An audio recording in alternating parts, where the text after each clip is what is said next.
It's always better to be in control and to sell by yourself to then let someone else selling your product.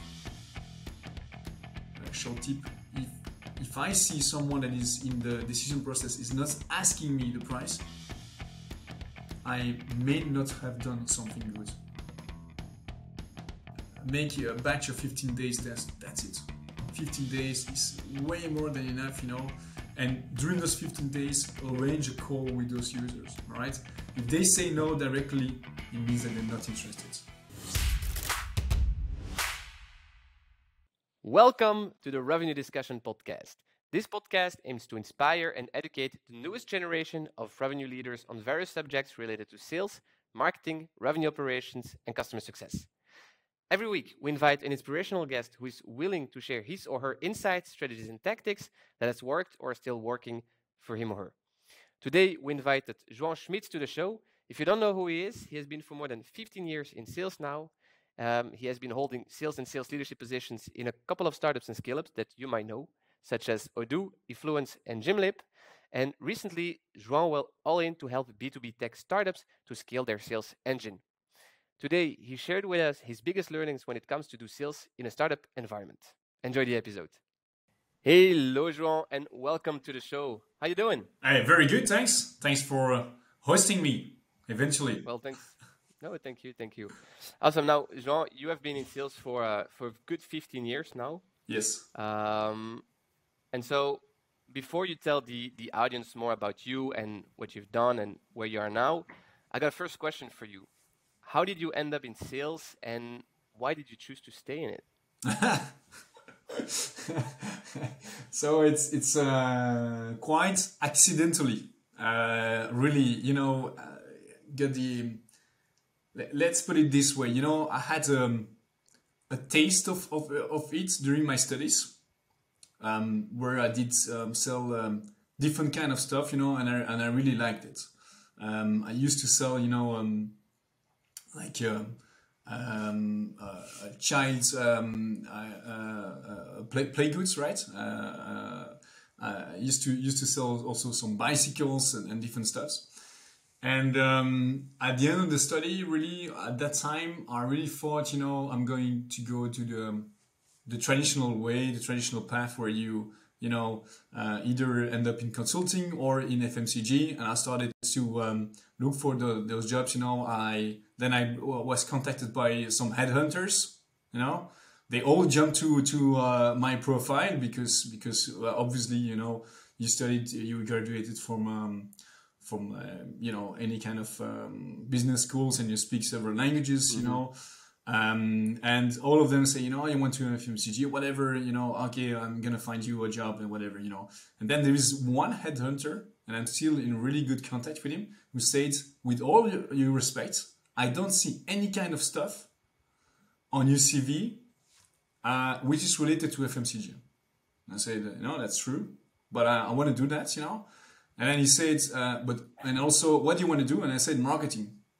Because sales is not a hype, and still not a hype for people who graduate. So you wanted to do marketing and not sales at first? Exactly. Exactly. Because I had some really cool. I really, by the way, I really like and I love both, but it's still very, very different. And then he said, "Now, why do you want to do marketing?" And I said, I had some cool courses and so on. But he told me that directly, I cannot sell you. I can't sell you as a marketing person, and I see you as a salesperson. So, okay, I don't know. You just graduated, I don't know, I did some sales, it was good, And then he decided by himself to send my CV to Open ERP, so Odoo nowadays. Oh yeah. And then that is how it all started, right? And why do I stay there? I always say it's a love and hate job, but it gives you it gives you. I think everyone can agree with that stance. It's a love and hate job. Exactly. It gives you a lot of adrenaline, right? It's really, it's like playing poker. It's like It's like racing as well. It gives you a lot of adrenaline, and I love to be in motion. And I think in a sales world, you more than ever in motion. I like also meeting people, obviously. So yeah, in a nutshell, I'm passionate by people. I'm by the behaviors as well, and I'm passionate by sales also as a process and strategy. So it all does make sense. It does combine it all. No, I totally agree, and I understand what you say there. It is a people job, but you still have to understand business value, business understanding, think of strategy, think of tactics, and it's kind of combining all of that. So Yeah. I get it. So all right, so can you maybe give now the audience a little background about yourself? I mean, you did it already a little bit, but can maybe elaborate on it, and then also explain them what you do today, and especially also with Sales Rise. Yeah.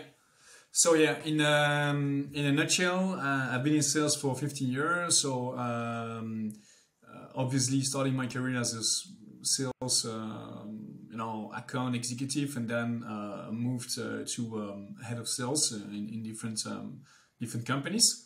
All of them were in the tech industry. So Odoo, Gymlib, Influence, backed by Hossein, whatever.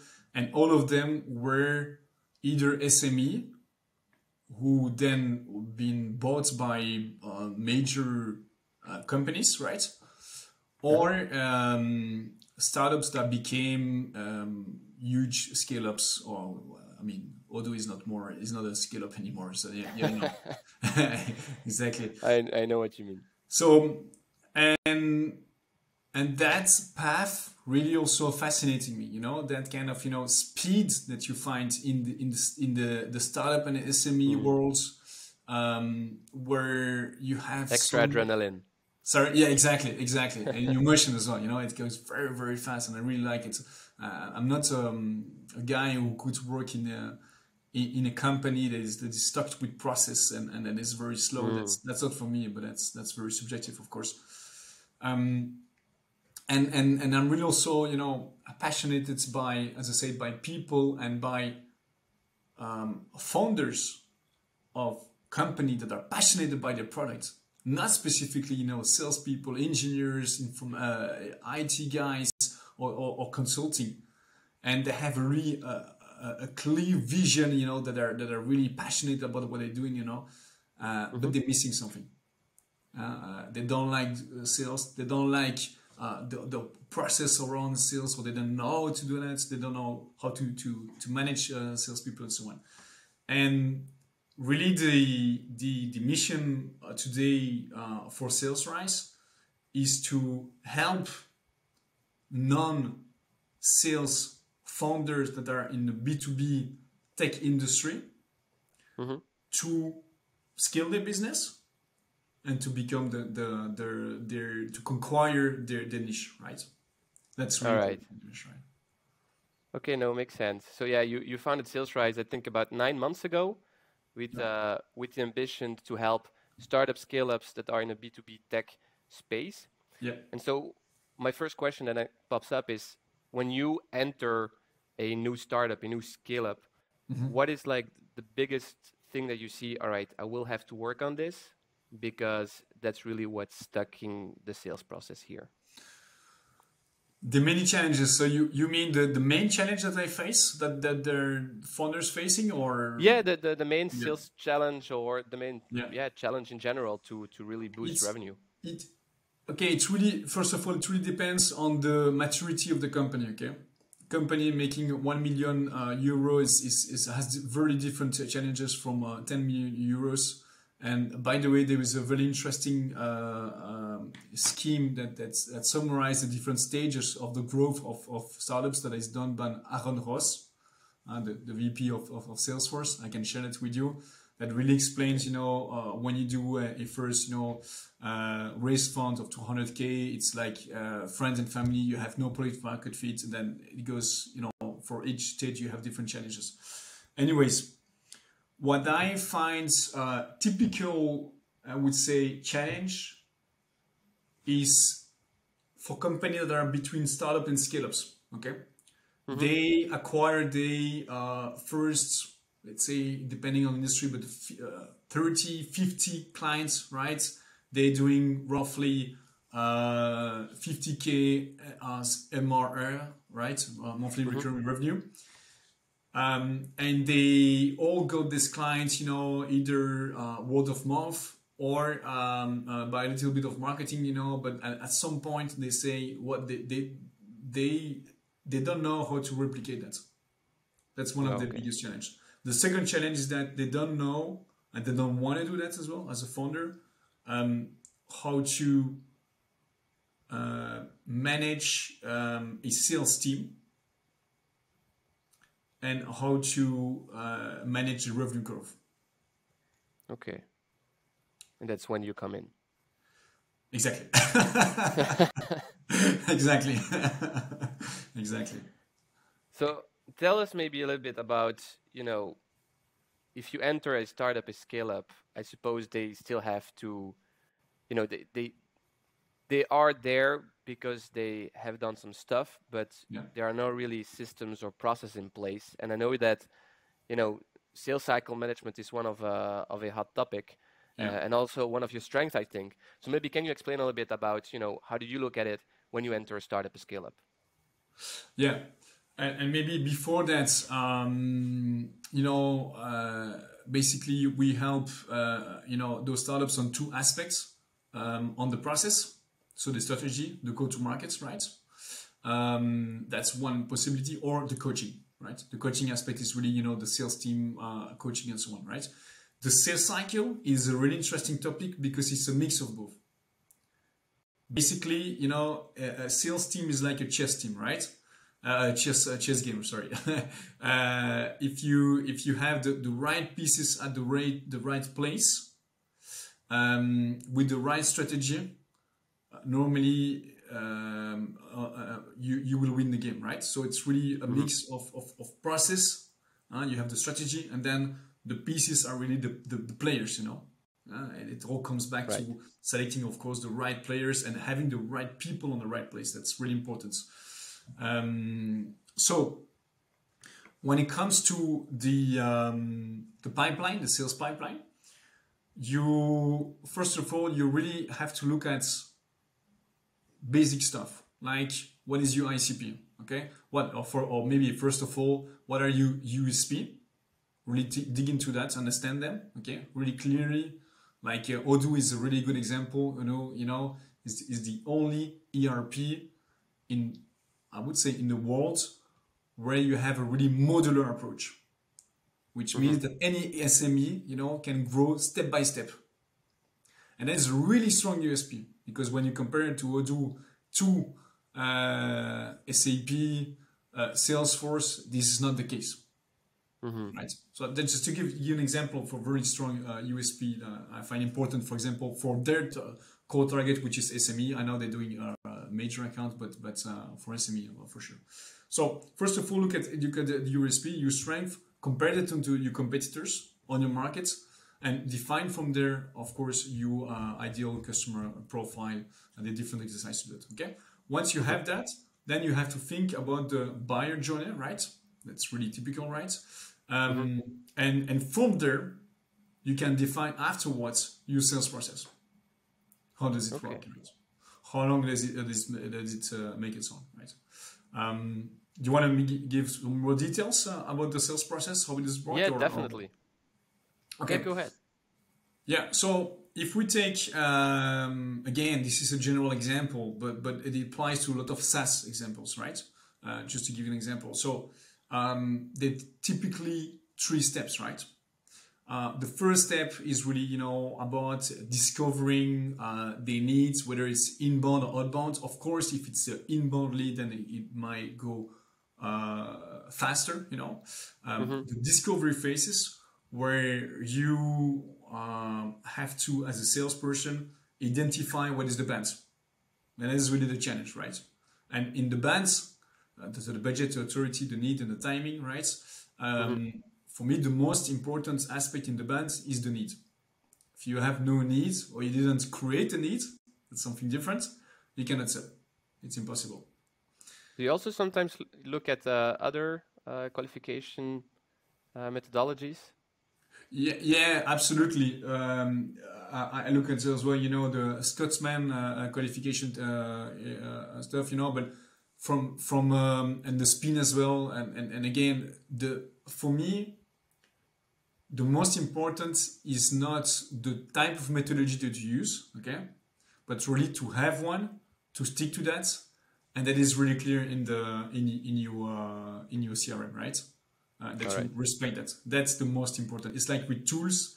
There are plenty of tools on the markets. It's not the most important. Is not the It's tool not as which it is. one, Yeah, but it is the it is adoption important. and yeah. But there are lots of good tools. It's like choosing between a Volkswagen and a BMW. I think they're both good cars. I know people that can argument for hours on that, but of course. Of course, it. but I mean, just give you two example. Okay, HubSpot and PipeDrive are both good CRM. There's nothing to say, And so this is really the first step, the discovery, where you identify the bands, and in that phase you're in control as well, right? Which means that you have a process where you're gonna ask open question, of course, and what I recommend also to do before the call is to have different actions. Send by email a type form, a qualification form, right? Or type form or whatever tool, whatever you want to use, right? Mm-hmm. So that you can have a even more quality meeting with your prospects during that first, I would say, qualification phase. Okay. So what do you ask then in the type form? Do you really go into their pain, their challenges, their needs, or more into the situation in which they are active?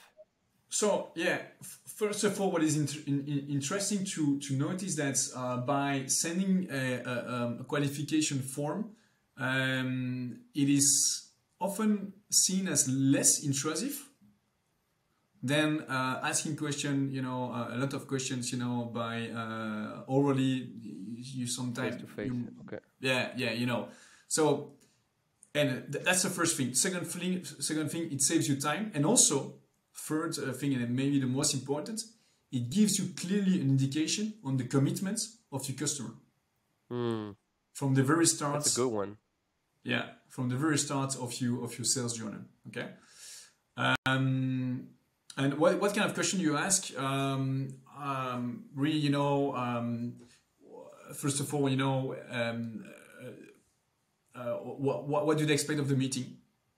Okay, where do you want to be in 3 months? Okay. What are the challenges also, and what kind of solution do they want to have? Like, all right. And then a bit more general questions like, okay, how many users potentially would use the solutions, so on, right? But the most important questions here are more related to the needs, because the others, seriously, you can find out quite easily. Go on LinkedIn, you can find the number of people that are working in the company and potentially the number of users. That's not the most important. I think that's also general advice, right? Don't ask questions that you can find online or anywhere else. Otherwise those are stupid questions and didn't do your homework. Exactly. Stupid question doesn't exist, but you can still do your homework. That's exactly something. Exactly. So, but getting back to this sales cycle and the journey, right?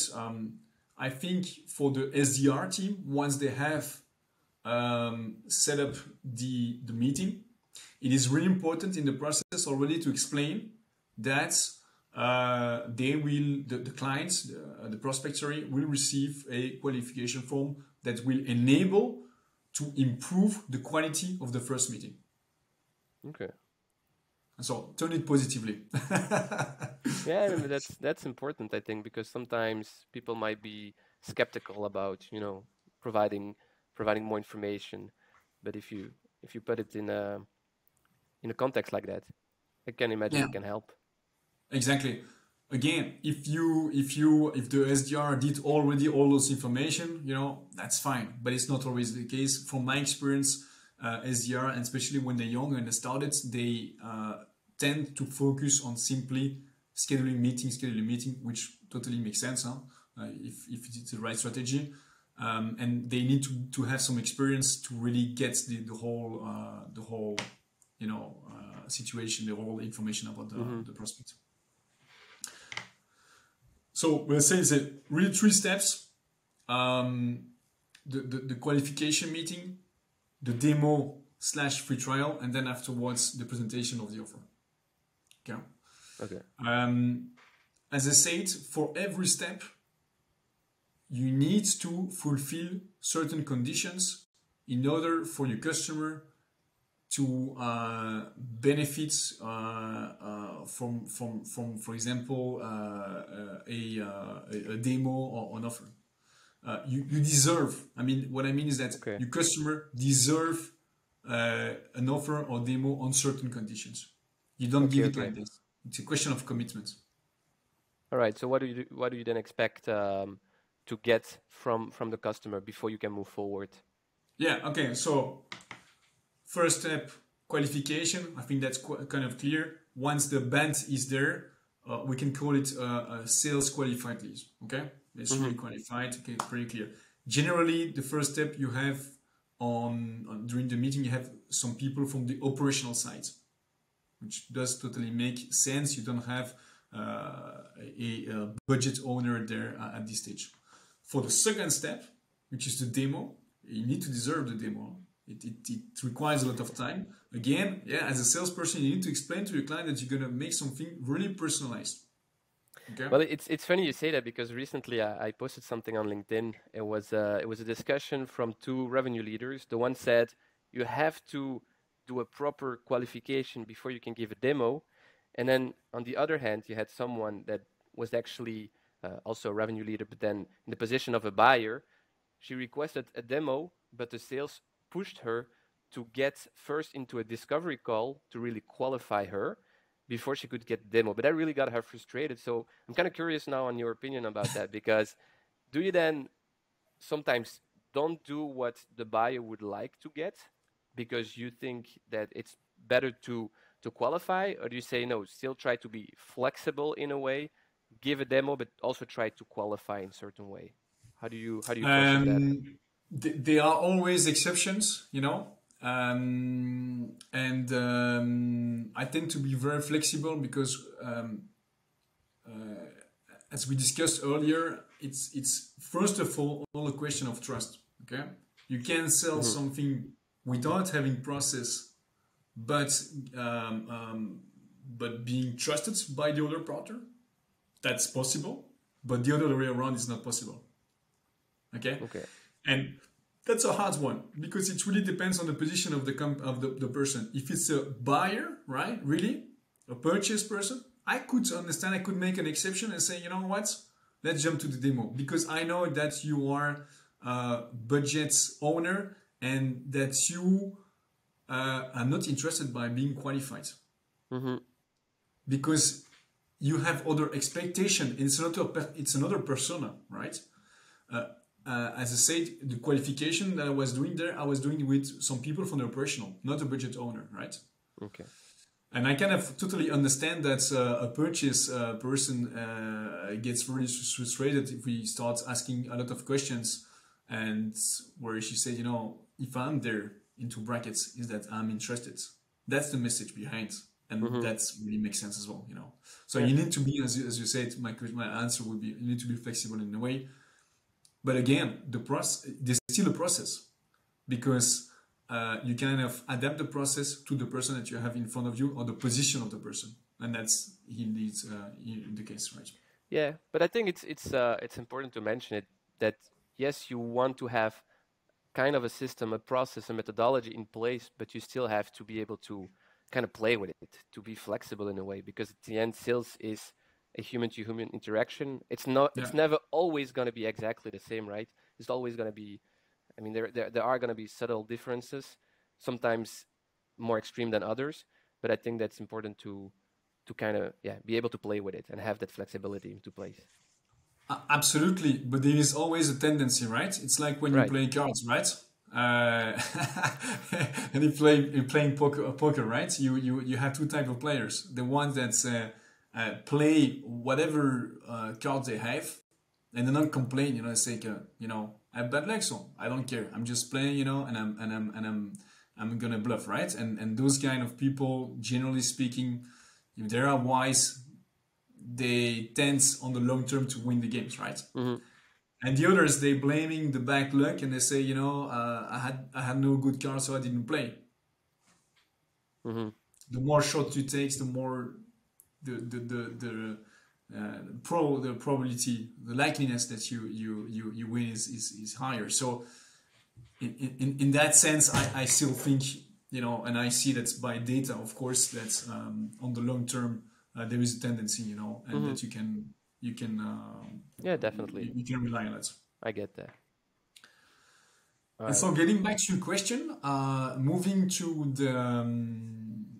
the demo part, what you need to deserve that. As I said, for me, the demo is really important to do that with a person who is involved in the decision. Let's assume, and that's really typical, that in the first meeting, you didn't have someone that's involved in the decision, operational side, normal. The second step, you need to that people to be there. And if there is no one from the company that is involved in that demo, that gives you an indication about the maturity of the cycle and the commitment, right? And I have seen some salespeople that refuse to have the meeting unless they have that specific person on board. Okay. And again, it's up to you to be in control as a salesperson and to explain to the counterparts why should that person who should, purchase, for example, a budget owner, might be the CEO or the marketing manager or whatever, you know, his boss or her boss, be there, because then you as a salesperson, you take the responsibility to of the deal and the project, right? Mm-hmm. And that's a way to sell that meeting with the other person. You know what I mean? Yeah. So if someone says that no, they are not ready, or they don't want to, involve the final decision maker, you dare to say no then? Well, the question is, you know, if you tell me that to me, the question is, you know, I'm going to be on your side. You know, I need to show that I'm on your side and we are friends, right? Okay, and now, first of all, I'm trying to understand, you know, okay, but explain me, because you want to make this project happen, right? And you would say yes if you convince, right? Mm-hmm. Well, explain how it works internally, how is the decision made, and so on, you know, so we can achieve to a solution together. Oh yeah. So I'll let you explain me how it works and who needs to be on board, and then I will tell you simply, okay, but you told me that I don't know, your marketing manager, whoever it might be, need to be involved in the decision process. Then we need to get him on board, and I'm happy to either, you know, put you in copy, send him an email, have a call with him, or we do it together. You know, I give you the choice, but I still lead the conversation. You know what I mean? Mm-hmm. So otherwise, you're going to be stuck. And I've seen deals like that, you know, you're talking with the same person again and again. And then what happens, it never get closed, because the person didn't have time to talk to this manager or whatever, or he simply forgot, or he talked about it, but he didn't sell it well. And I'm saying it's always better to be in control and to sell by yourself to then let someone else selling your product. Yeah, I think that's really the key message here. Be in control. Exactly. So suppose you move now to the demo. Yeah. What are there then the conditions or the stuff that you really need in order to be able to move forward? Okay, so once you have during the demo one of the decision maker, the marketing manager, for example, on board, the demo has a specific agenda. Okay, you need to tell a story. Okay, you prepare the demo, you prepare the story to tell. Right, that's something different. Make an analogy and so on. Right. The first thing I always recommend is to set up a framework, right, an agenda, and a stupid question that you may ask is simply, what are your expectations of this call today? Simply, you know, And by that, asking that question, normally you have everything. What are your expectations and why? And what is the most important for you? What is the outcome of the demo for you, right? Once you have that, so you have your time frame, you have someone, you can really say, okay, you can still fine tune and focus on the most important stuff during the demo. Okay, doing the demo again doesn't need to be long, right? But it needs to be impactful. Use images, you know. You can. I use a lot of analogy, you know. I just explained, give an example with pokers, playing cards, you know. That kind of thing that people really understand and they memorize to do. So really remember that we have the same memory today than a fish, right? We 7 seconds, right? That's what Mark Zuckerberg said, right? Today we have a span to attention. The span to attention is 7 seconds, so it's ridiculous. Wow. Well, if someone is still here following the podcast so far, then they're doing a great job. You guys are not a fish.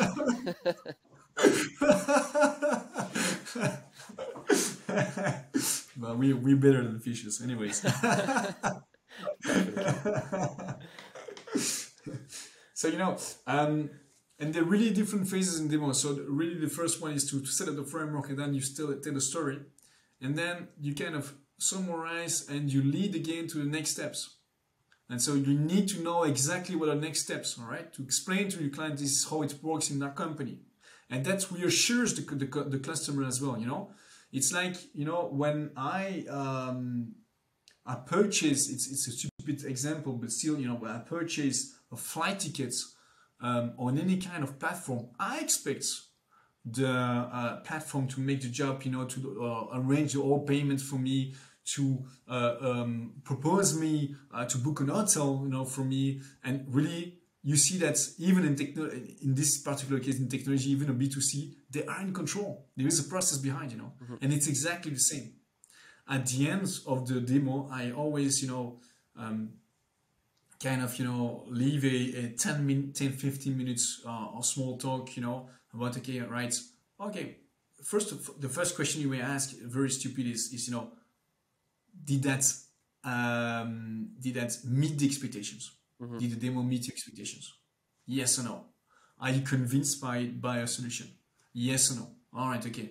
So getting back to you in the first, you know, phase, you set up the framework with expectation. He or she confirmed that it's matching the expectations, and from there, all right, you say that you convinced by the product, okay, all right. So very naturally, they will normally ask, what is the pricing? How does that work, you know? All right, and you still have 10-15 minutes. Do you really think in 5 minutes you can explain the pricing? No, I don't think so. You can give a range if you want, but I don't think you can really get deep into the pricing. And so at this stage, because they ask you, and that's very important, very short thing there, short tip. If I see someone that is in the decision process is not asking me the price, I may not have done something good. Yeah.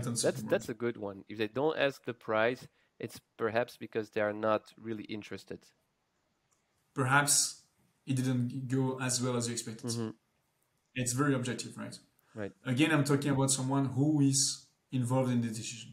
Right? They must ask the price. Yeah, that's actually a good one. And once, yeah, exactly. And when they ask that, all right, it gives you the opportunity to introduce the next step. All right, you're asking your pricing, okay? Today can give you a range, you know, but that's going to be very, it's not going to be very precise, and it's not going to be professional from my side to give you a pricing like that, okay? I want to spend some time with you, not that much time, but some time with you to make you proper quotes and to present to it. And that's the first step, of course. By the way, never send a quote by email. Losing control. So you set up a new call to discuss the quote? Sorry? So you set up a new call? Absolutely. Okay. Absolutely. Absolutely. And again, if the counterpart is not ready to spend, I'm saying something, if he's really someone that is high level, I would say 15 minutes of his time to discuss a quote, it means that either I didn't do my homework properly, he doesn't see the value, so it's really the same, right? Or he's not committed, Yeah. which is the same. Yeah, no, definitely. But okay, because you make it also, I mean, you also request some additional time then from your prospect to go in that call. I get it because you request commitment, but sometimes a quote doesn't necessarily take that long, right? Maybe you can go over the No, quote in 10 minutes. Is it then, absolutely. but so you still recommend to really request that call because It it's, all depends. Yeah. No, absolutely. It all depends on the average deal size, right? yeah. Okay. Um, if we're talking about a product that is a value of 10 euros per license per month, and then we're talking about a company who is like 10 people, okay, it doesn't make sense. Make your sales cycle 2 weeks. Make it online. Right. No, really, that's the way it is, right? You need to also think about the cost of sales. It's extremely important, right? Right. The cost of deal, right? But let's say we're talking about typical MRR's deal size of 1,000 euros, 2,000 euros, even from 600, 700 euros, MRR. That's something that is worth. It's worth spending your time with the customer, especially when you know that the lifetime value is at least 12 months. That really already makes a deal of 12,000 or 20,000 euros. So that's already something, right? So again, as you said previously, there is no fixed rule. You can be flexible, but you still need to have some rules, because what I see a lot is salespeople spending either too much time on customers they will never buy, and they're wasting the time, and they desperately go for them because they just, and actually it's very human because they kind of hang out with them, they have a good relationship with them. But they're never gonna buy because they're just in a position to do that. I might be your friends, really good, but we still stick in the process and still in the deal, right? Or they are spending too much time with very small deals, right? Where they just would have to move forward instead of spending 4 months for a deal, just make it in 2 weeks or 1 month. Yeah, definitely. So again, for every type of deal size and I would say type of company, SME or enterprise, you still should have a process. No, which is of course I totally agree. So when you think of a process, you always have to think of metrics, right? Because you want to optimize existing processes. So what are the typical data, KPIs, metrics that you always keep an eye on? Yeah, and that's typically what the investors looking at, right? The MRR, of course, the evolution of the monthly recurring revenue. That's one thing. The APAC, so the average deal size. Looking at as well, the lifetime value of a customer, that is extremely important. The churn rate, and the fifth is the costs of a deal. Can't remember the name exactly, but how much does it cost you to have a lead and essential and eventually a deal, right? That's really important. Those 5 metrics are really, if they're all positive, your company is doing great. Okay. Right. Yeah. So those metrics are more metrics at a at a company, at a business level, but you also have metrics that that can help to evaluate a sales rep, because Yep. like you said in the beginning, you have the strategy, but you also have coaching, which is very important. But so I Yep. imagine that when you go to you go start coaching, you have to gather some data, some metrics also Yeah. at the individual level. So what kind of metrics do you have there? So the kind of metrics we're measuring is typically, the number of meeting, or more precisely, the number of SQL and QSO. Okay, SQL is sales qualified lead. I just explained it, and QSO is a small difference. It's a qualified sales opportunity. The difference is that SQL is really, is a band without specific budget yet, right? And a timing, but it's not precise yet. Okay. So it may be that you have identified the authority that is involved in the decision process. Also, that there might be a need, of course. That's really the sine qua non condition, right? And then the difference with the the QSO, is that there is a defined budget that is defined budgets within a specific time frame. For example, 3 months. Okay. And that you have identified the authorities, so the people involved there, and that you have already talked to them. And then there is a need, of course, So those are two kind of metrics, And then from there, of course, we look at, the number of proposal, of course. And then the number of deals that are closed, right? And of course, and it's typically HubSpot, in Pipedrive, any kind of CRM, you can see, or you can put also some probability win for every stage. That is something also, of course, we look at, right? And we adjust that with the time, right? But that's really, it all comes to, at the end, the activity of the people, Is there enough activity? And first of all, are we with the right targets, right? If there is enough activity, are we doing well in every deal? Are we in control of every deal? Do we know exactly what are the next steps and how to move forward? Yeah, because and if that's all positive, yeah, go ahead. Yeah, that's also something I think is very important to investors, right? To have a right forecast of the deals that are going to close. And I think being in control, having that systemized way of working, knowing what deal is where and which can close when, is something that will help with the forecasting accuracy, which is ultimately, especially as a startup scale-up that might be looking for extra funding, that's very important for them, right? Absolutely.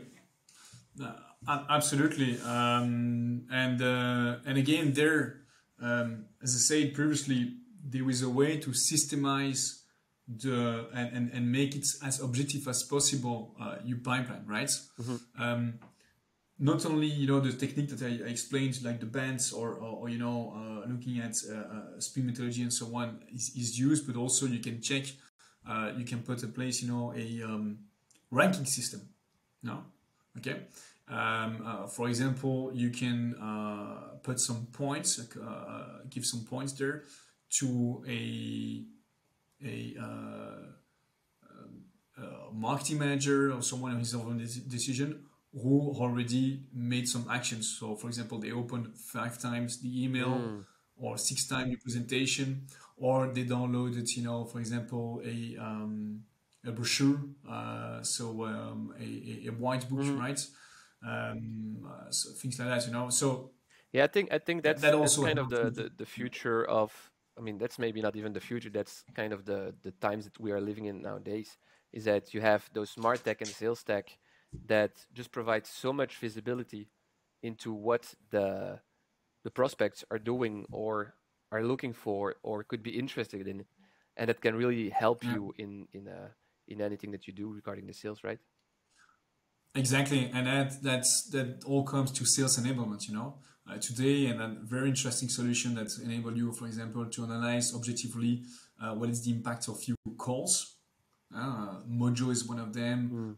Lexi is one of them. Gong, I think, in the United States, right? They exploded the market, if I'm not mistaken, right? They are growing fast. But then you have Going very, very fast, exactly. Then you have also tracking document system and centralizing document system that enable you to accelerate and improve your sales experience, like Showpad. We all know that, right? So they started 10 years ago, so they improved Yeah. it a lot. So I mean, there's a lot of stuff going there, but again, you need to master the basics, and really master your sales cycle. And after, I recommend, for example, for scale up, we're doing that right now to add those layer, and for example, they are implementing one of those tools that enable you to track your call and to understand what kind of words you need to use to improve the speech and so on, but you don't do that unless you are mastering the basics, Yeah, otherwise it because doesn't make I was sense. also going to ask, because in startups, a lot still needs to be determined, such as who is at the end the Yeah, ideal customer, what's the exact offering. yeah, Maybe you want to try yeah, different pricing schemes, different processes. So I yeah. suppose that as a startup, and yeah, maybe not anymore as a scale up, but especially as a startup, you still have to experiment with a lot of things. And so Yeah. because you mentioned the sales cycles and how you can approach it, but is that a standard approach that you always, that you always try out and it works, or do you still try to experiment a lot? How important is experimentation in that phase of a business? No, again, I mean, again, we need to be precise there and define what is a startups and what is a scale ups and which level you are, right? But let's take an example of a startup that is, that is making less than 500,000 euros turnover. Okay, let's put it that way. Of course, at that stage, first of all, I wouldn't recommend to implement that kind of tools. It's not, they're not mature enough, and they need to as you said, experiment a lot. How do you experiment a lot? Um, that's a hard one because there is no magic answer on that, right? But I can give some tips. For example, one of the tips I always give and I try is to once you identify, you buy a persona. For example, you're selling some software to a marketing manager. Write down systematically all the vocabulary, all the words that they are using, okay, Okay. in order to adapt your speech to that person, okay, and that's, again, it might be boring in the first instance because and you will put that for example in a playbook, Right. right? That's really important to do as well. So you can use a Notion or ClickUp or whatever, but it helps you to scale your speech. It doesn't have an impact directly, but you will see the impact on the long term, right? Okay. And also other tips that I always give, when you're starting you launch a new product and it's really about being very lean, is to simply asking for feedback orally, not written, right? If you send a qualification form, you ask of someone, are you ready to buy my product? They might say yes, okay? But at the end of the day, they will not do it, probably. Especially when they It's come from easy Belgium, to, right? we yeah, exactly, and you don't have emotion, you don't have an exchange and so on. It's way more interesting, I think, to make what we call a study market, but it's really qualitative and not quantitative. And you select really, okay, I think based on my on my ikigai, so my strength, the thing that I bring to my world, my product and so on, I think that my ideal customer is that one. Okay, I pick up 20 people that I know, or I know someone that can introduce me. So very simple networking, right? And I ask them question for half an hour, 45 minutes, or even better, I arrange a meeting for them and I gather them around the table and ask them questions, and they give me information. And I guarantee when you ask you're launching your product from 20 people, I'm pretty sure you will find already customers. And And again, that's by the way, that's a mistake I see. A lot of startups, they launch a new feature or new products, and for example, they're asking you to have a beta tester, which totally makes sense, but then they're giving 2 months time to test the products, or 3 months even worse. Okay. That's terrible, because again, that's all about being controller, right? First of all, you don't need that much time to test it, right? You can test it, if you really make the exercise, you can test it in one day or even one night. Yeah. And give some feedback, and you need velocity. You cannot wait for 2 months. And what are you going to do during those 2 months, just waiting for something, that something happen. The more time you give to someone, the less efforts he will do to pursue the activity, and also the more he will procrastinate. Yeah. Human is like this. No, but that's definitely a good one. And I mean, the number one thing that startups has, and that a big corporate doesn't, is speed. So they need indeed to have that speed and keep it. And I think there important is to communicate the right expectations and then follow up on those expectations, because that's what you guys agreed on. So I don't think anyone would have a problem with a follow up about that. Exactly, and very, very, very clear about the expectation. I have a startup that is launching a new feature, okay, and really, what I recommend to do is to say, make a batch of 15 days test. That's it. 15 days is way more than enough, and during those 15 days, arrange a call with those users. All right, if they say no directly, it means that they're not interested, and they're not going to test. Yeah, and then you can iterate the process again with something else, with other features, other people, and try to optimize it and get it better. Because at the end, if something is not good, you wanted to know it as soon as possible. Exactly, and by the way, this is also true for scale-ups when you give access to a free trial. Okay, and I've experimented that at Odoo, but other company as well. You set up the expectation. You have a free trial. You deserve it. Okay, you need to deserve it, right?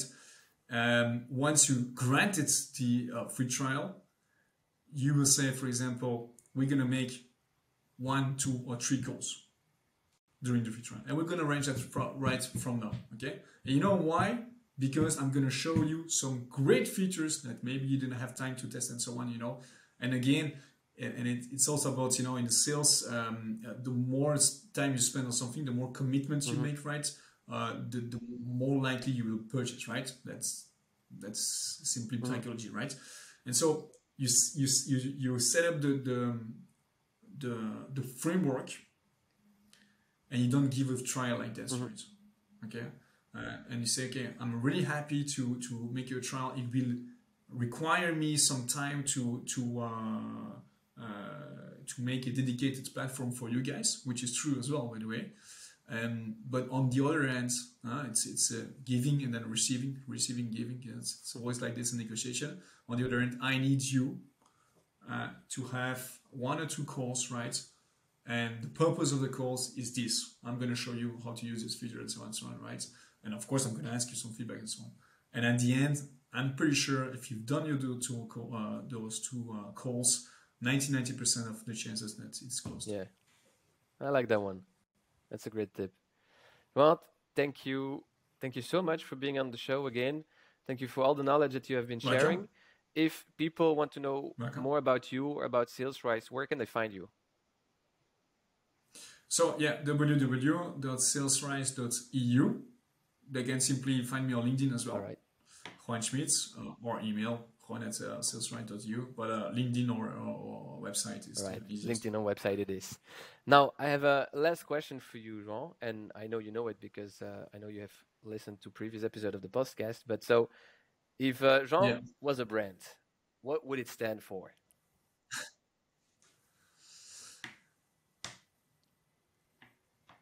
What will it stand for?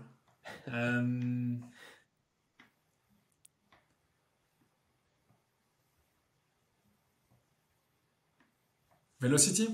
All right. So but you said it earlier in the episode as well. You like the adrenaline, you like speed, you want it, and you get it after. Yeah, that's true. All right, I will take that answer. Well, thanks, John, for All right. being on the show. I wish you all the best for the future with yourself, with Sales Rise, You and too. see you next time. Thank you. Have a good day. Cheers. Bye.